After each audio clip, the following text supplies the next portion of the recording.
Let's look at the types of demand. Number one type of demand is joint demand. Joint demand is when two or more commodities are needed together in order to satisfy a want by a consumer. So the demand for one commodity by the consumer will necessitate the demand for the other commodity, which means the two commodities will be needed together in order to satisfy a want. So joint demand can also be called complementary demand. An example of joint demand is shirts and trousers. Milo and peak milk, they are needed together. Stove and kerosene, they are needed together.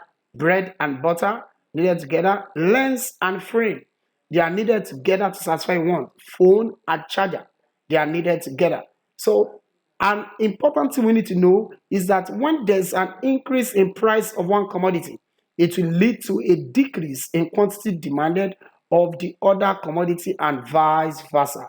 Reason being that if there's an increase in price of bread, quantity demanded for bread will reduce. Therefore, quantity demanded for butter needed to consume with bread will also reduce and vice versa. So another point you need to note is that when there's a decrease in quantity demanded of a commodity, it will lead to a decrease in quantity demanded of the other commodities. Anything that can make you decrease quantity demanded of trousers, it will make you decrease quantity demanded of shirts because they are needed together to satisfy a want. Let's go at number two type of demand, which is competitive demand.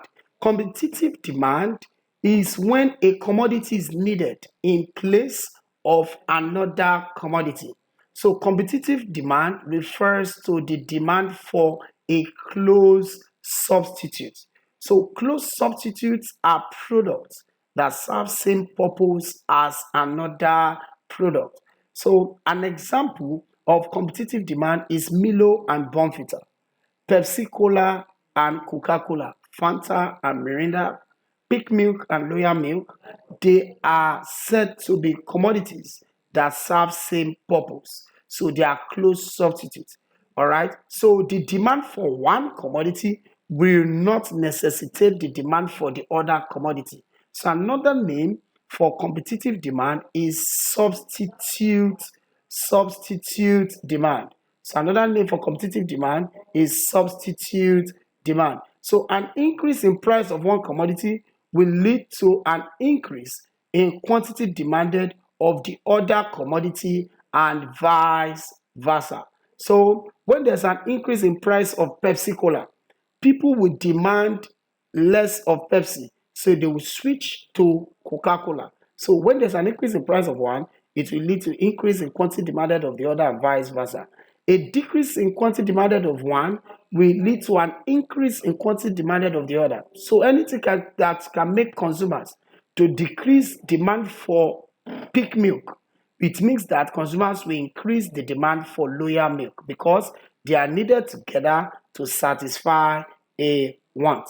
Let's look at the number three type of demand, which is derived demand.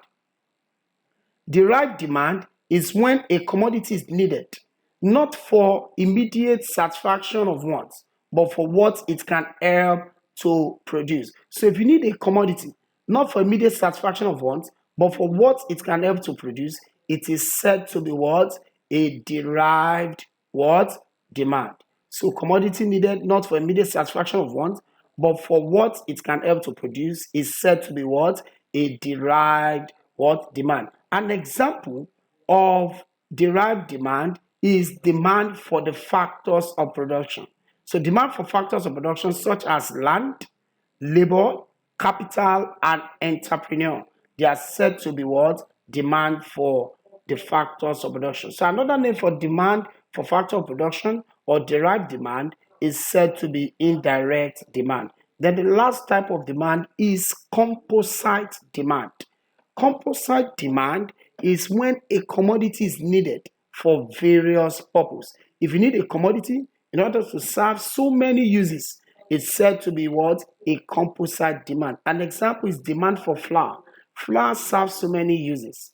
Demand for cassava. Cassava serves so many uses. Demand for palm kernel.